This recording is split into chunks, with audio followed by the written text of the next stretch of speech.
Sumber daya alam. Halo teman-teman, salam Neobi. Ada 3 hal yang perlu kita ingat tentang sumber daya alam. Pertama, pengertian sumber daya alam. Sumber daya alam adalah semua kekayaan berupa benda mati maupun benda hidup yang berada di bumi dan dapat dimanfaatkan untuk memenuhi kebutuhan hidup manusia.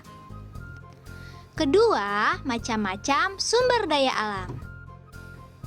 Teman-teman, macam sumber daya alam atau SDA itu ada 3 loh, yaitu berdasarkan jenis, berdasarkan sifat, dan berdasarkan proses. Berdasarkan jenisnya ada sumber daya alam hayati dan non-hayati. Apa ya perbedaannya? Sumber daya alam hayati itu sumber daya alam yang berasal dari makhluk hidup. Contohnya, tumbuh-tumbuhan dan hewan. Manfaat bagi manusia antara lain sebagai bahan makanan. Contohnya, buah-buahan dan sayuran. Sebagai obat-obatan yaitu ginseng dan jahe. Sebagai bahan bangunan, contohnya pohon jati dan pohon kelapa. Sedangkan sumber daya alam non-hayati yaitu sumber daya alam berasal dari makhluk tak hidup. Contohnya air, sinar matahari, dan tanah. Manfaatnya bagi manusia antara lain sumber minuman, contohnya air mineral. Sumber penerangan, contohnya sinar matahari.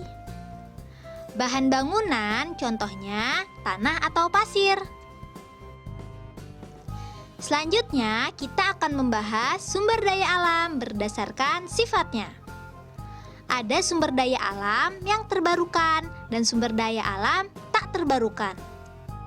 Sumber daya alam terbarukan adalah sumber daya alam yang dapat disediakan kembali setelah habis digunakan.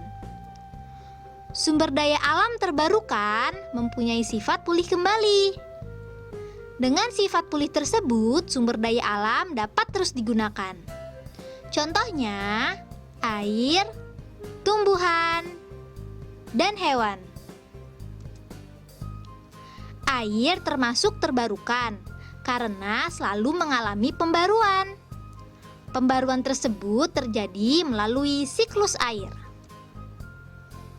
Tumbuhan dan hewan merupakan sumber daya alam terbarukan karena mengalami pembaruan juga loh. Pembaruan tersebut terjadi karena tumbuhan dan hewan dapat berkembang biak. Sumber daya alam tak terbarukan adalah sumber daya alam yang sulit disediakan kembali setelah habis digunakan. Sumber daya alam tak terbarukan sifat pulihnya sangat lama.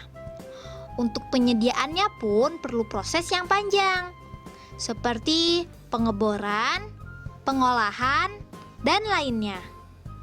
Sehingga apabila telah habis terpakai, sumber daya alam ini sulit disediakan kembali. Oleh karena itu, pemakaiannya harus dihemat ya. Contoh sumber daya alam tak terbarukan antara lain batu bara dan BBM. Batu bara dimanfaatkan sebagai bahan bakar pembangkit listrik, produksi besi, dan baja, bahan bakar pembuatan semen, dan lainnya.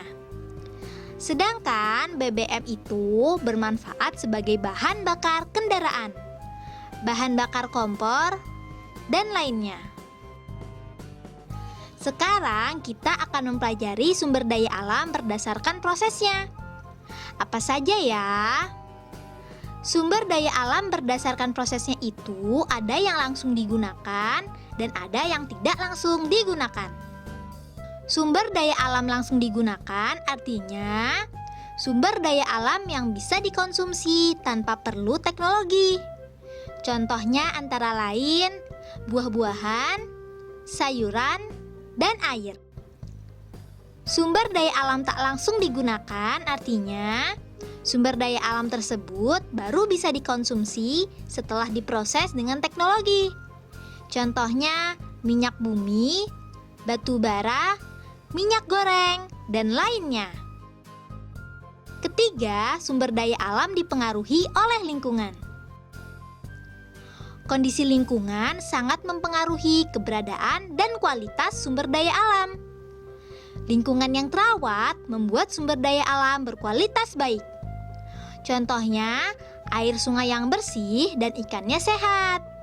Sedangkan lingkungan yang tercemar membuat sumber daya alam berkualitas buruk. Contohnya, sungai yang tercemar, airnya menjadi kotor dan ikannya mati. Nah, itu tadi beberapa hal yang perlu kita ingat. Diingat-ingat ya. Be smart, be happy.